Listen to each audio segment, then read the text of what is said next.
Hi there, friends. I'm Mike Brach. This is Tribe Wellness. There's our buddy Junior. Here's another Tai Chi video for you.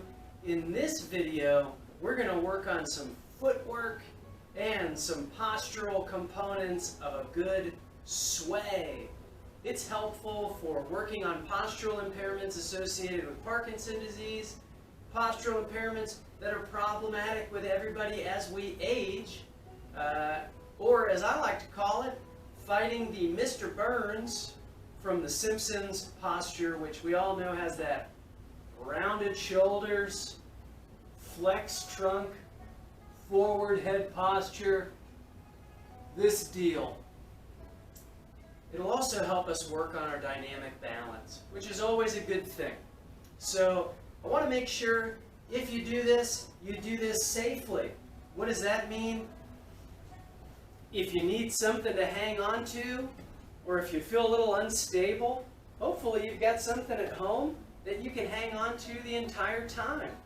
Or perhaps you want to grab a chair, sit stably in a chair, and make sure you're safe doing some movements in a chair that require turning a bit from the hips. If all that feels good to you, and if you feel ready to continue, you think you can do it, let's go. So with this one, what we're going to do is we're going to practice a really important Tai Chi principle of alignment. And what does that mean? We're talking about having our toes, our hips, our shoulders, everything moving together in a line. So what I like to do with students for that when they're new is I like to have you think about your hips being kind of like the headlights on your car. And your headlights should always point straight ahead in the direction you're going. When you're driving, you don't turn and then have the light follow you. You have the light turn with you. So that way, you know where you're going and you can see it. So your hips are your headlights. Another important concept we want to think about is shoulder and hip alignment. So these things travel together, meaning we're not doing a lot of twisting from the spine here. In Tai Chi, we're really focused on hips and shoulders being a nice rigid frame to work in together. And that way, if you were trying to generate power, you're generating power from your whole body as opposed to just one segment. Hopefully that makes sense. If not, with some practice it'll get better. It'll also feel a little bit clunky, a little bit awkward because it's not how you normally move. But let's start out just hands on the hips. Headlights pointing straight ahead, toes straight ahead, heads up straight, shoulders back. And let's just do a little weight shifting to start. So that way we can kind of get used to keeping the back up straight as you rock a little bit from side to side. What's interesting is, even in this simple action, as long as we go slowly and as long as we're doing it safely, we get to work on building or maintaining leg strength. We get to really help improve the circulation throughout the body. But even equally important and easily forgotten is the idea that we're training our bodies for proprioceptive input. What's proprioception? A fancy word. And a fancy word that means where your body is in space. So through practicing this, we can really try to get a sense of where's my weight distributed? Where on my feet do I feel my weight sinking down as I shift from side to side? And with some practice, we can hopefully carry that improved awareness out into daily life. Also with this, we get a sense of our upright spine, because it's so easy to shift over and let the spine tilt, or to shift over and hike a hip up, and instead we're just bending the knees and still keeping the hips and shoulders traveling together. So that's the first part of this. The second part comes with our pivot. And in most American sports, we talk a lot about a pivot, and what we do is we pick up the heel and we turn in on the forefoot. And that's perfectly okay. It's not common in Tai Chi though. What's more common in Tai Chi, especially in Yang Style Tai Chi, the style we're working on, is to pivot through the heel. So what does that look like? Well, it looks like we pick up our toes and we turn in on the heel. And obviously you don't want to turn so much that you're wrenching your knee, but we just turn in and turn back. Turn in and turn back. Where people run into problems with this is they put too much weight in that foot that they're pivoting. It's really hard to pivot if you don't off-weight the foot. So if I'm going to pivot on this foot, I've got to first shift over to off-weight it. Pick up the toes and turn in. Then maybe I want to turn back. So start with a narrow stance, and we'll do a few here, just picking up the toes, turning in, and turning back. Picking up the toes, turning in, and turning back. Pick up the toes. This time as you turn in, pause and just check, are my hips, my shoulders, and my toes of the foot that pivoted heading in the same direction? If not, what needs to change to keep things moving as one stable unit? If that looks good, then what we're going to do is we're going to add a little bit to it. We can get the feet out wider, we can shift over, toes up, turn in, sit back, and pull the foot in. We know from other videos that this is T stance, where we have the heel up on one foot, the other foot's flat, and what that heel up indicates to the world is this is the foot that I'm going to take a big step with. So we can step out on the heel and slowly sink the hips and press the hips forward. To get out of it, we can rock back like we're sitting on the edge of a chair, pick up the toes, turn in, shift over, and pull the foot in. Now, hopefully, in an ideal world, you're facing 180 degrees to the other side. In reality, even if you were to pivot from one corner to another corner of the room, that's still a big improvement. If that gets easier though, or if you can handle it now, I'm hopeful that we can start working on that. Nice turn in, rock back. I'm going to face the blue punching bag here. Then we can sit back, toes up, turn in, shift over, pull the other foot in, and now I'll shift towards the red punching bag. So this is a nice drill because we're getting forward and backward movement from the legs, we're getting lateral hip stability, we're getting really great slow and controlled weight shifting. And this is something you can do at home as long as you can do it safely over and over and really work on your balance.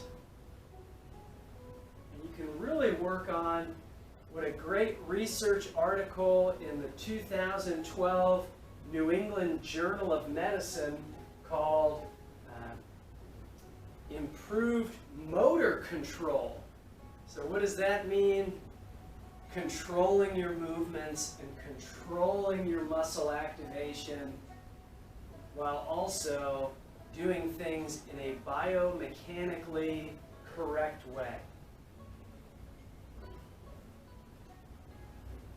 Notice how Nothing should really feel like it's wrenching on the knees. Also notice how when we step out into this bow stance, otter stance, gong bu stance, whatever you want to call it. Notice when we do that, this front knee isn't really bent far forward over the toes. Notice that the hips are still pointing straight ahead. And that way when we sit back and turn in, we're really just positioning the knees to not get too badly mangled by our constant direction changes. So that's some footwork for it. For the arm movements, let's just add a sway. So we can start out with the arms out to the side, turn in. We can rock back, turn in, rock back, turn in. By rock back, I mean sit the hips back, turn in. Sit the hips back, turn in. And hopefully you feel when we sit the hips back, it's easy to want to tip forward. Hopefully you feel your back up straight as you sit back, turn in. Hopefully that's feeling easier. And now we're going to add another Tai Chi principle. And remember, if this feels overwhelming, and if this is new things aren't always easy, and that's okay. If it feels overwhelming, that might mean that you're just taking on a good challenge, and that's okay. Also with practice though, which is the real goal of all martial arts training, to really enjoy the practice, it's going to get easier. And then, hopefully you find new levels of stuff to focus on, to keep improving, and keep developing. So we're going to add to this. Hopefully you won't panic. When we add to this, we're going to add an important Tai Chi concept, kind of like a marionette puppet. It has a string from its hand down to the foot. We're going to turn the hand and foot in together on a lot of moves. And notice that that still involves a lot of coordination and harmony between the shoulder, hip, and foot. I've said a lot. Hopefully it helps to explain things. Let's just try doing now. So we'll start out with the feet out a little bit wider than hips width. Let's sit back on your right leg. Arms up and toes up to the corner of the room. Left foot, toes are up. Let's sway to your right. Then we'll sit back on the right leg. Lower the palms. Let's scoop up. Step out on the heel. And the whole time we roll forward, flattening the feet, pressing the hips forward, we'll press forward with our hands. Rock back, toes up, turn in. Sit back, scoop the left foot in, step out on the heel, point, press forward. Rock back, toes up, turn in. Sit back, scoop the foot in, step out. As we press forward, it's not just from the arms, it's from the hips, the big engine of the body. Shift forward to press forward. Rock back, turn in, sit back, scoop in, step out, press forward. So we're letting our intention guide our movements.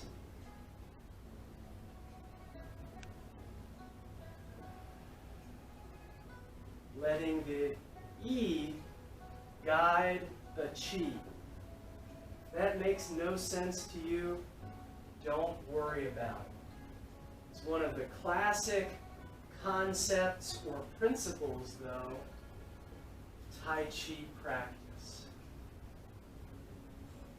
Slow it down. Sway, scoop in, step out, press forward. Rock back, sway, scoop in, step out, press forward. Turn in slowly. Breathe in. Breathe out. Get away from the wall there, huh? Rock back. Breathing in. Scoop in. Breathing out. Again, turn in. Scoop in. Press forward.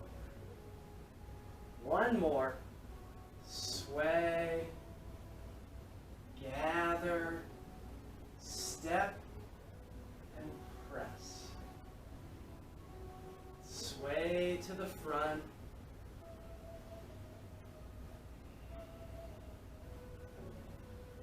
Hopefully, you feel like you're getting a good feeling for that pivot.